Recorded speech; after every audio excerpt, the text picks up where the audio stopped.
जिस मामले में सीनियर एडवोकेट विकास सिंह को लगाई थी फटकार, उसी मामले में सीजेआई चंद्रचूड़ ने दिया कड़ा फैसला।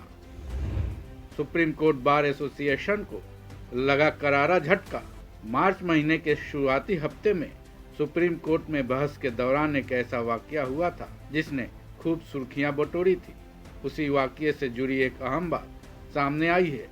बुधवार को सुप्रीम कोर्ट ने उसी मामले में सुप्रीम कोर्ट बार एसोसिएशन को जोरदार झटका दिया है। बार एसोसिएशन के चैम्बर के लिए जमीन आवंटन की मांग वाली याचिका को सुप्रीम कोर्ट ने खारिज कर दी है। इस केस की सुनवाई chief justice DY Chandrachud, justice PS Narasimha और जस्टिस संजय किशन कौल की बेंच कर रही थी। सुनवाई के दौरान इस बेंच ने कहा कि ये जमीन सुप्रीम कोर्ट को आवंटित की गई है।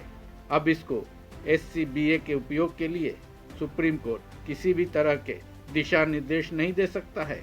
इस केस के चलते सुप्रीम कोर्ट बार एसोसिएशन के बीच तनाव जैसी स्थिति बनी हुई थी। सुनवाई के दौरान सुप्रीम कोर्ट ने आगे कहा कि एससीबीए सुप्रीम कोर्ट की आर्काइव के लिए आवंटित जमीन पर दावे का अधिकार नहीं कर सकता है।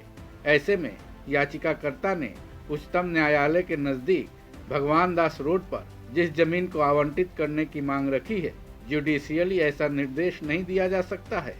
बेंच ने याचिकाकर्ता को इसके लिए दूसरा रास्ता भी सुझाया, जिसमें यह कहा गया कि Supreme Court administration, SCBA, Supreme Court advocate on records association और दूसरे सदस्यों से बातचीत कर इस मामले में हल निकाला जा सकता है। बेंच ने आगे कहा कि वो इस मामले को सुप्रीम कोर्ट एडमिनिस्ट्रेशन पर छोड़ते हैं कि वो क्या फैसला लेते हैं। अपने इस सुझाव के साथ सुप्रीम कोर्ट ने याचिका को खारिज कर दिया। बता दें कि इसी मामले में चीफ जस्टिस डीवाई चंद्रचूड़ और सीनियर एडवोकेट और सुप्रीम कोर्ट बार एसोसिएशन के अध्यक्ष विकास सिंह के बीच तीखी बहस भी हुई थी, जिसमें विकास सिंह ने यहां तक कह दिया था कि वो इस केस पर सुनवाई की मांग कर रहे हैं। उन्हें इस केस में तारीख के लिए सीजेआई के घर तक जाना पड़ेगा, जिसके बाद चीफ जस्टिस काफी नाराज हो गए थे। उन्होंने सीनियर वकील विकास सिंह को भरी कोर्ट में कड़ी फटकार लगाई थी। हालांकि इस बहस के बाद सीनियर एडवोकेट कपिल सिब्बल ने चीफ जस्टिस से माफी मांगी थी, जिसके बाद सुप्रीम कोर्ट बार एसोसिएशन के बीच फूट पड़ती दिखाई दी थी। सिब्बल के खिलाफ बार एसोसिएशन ने मोर्चा खोल दिया था। उनकी माफी पर 450 से ज्यादा वकीलों के एक ग्रुप ने आपत्ति भी जताई थी, जिसमें पूर्व अटॉर्नी जनरल के वेणुगोपाल भी शामिल थे।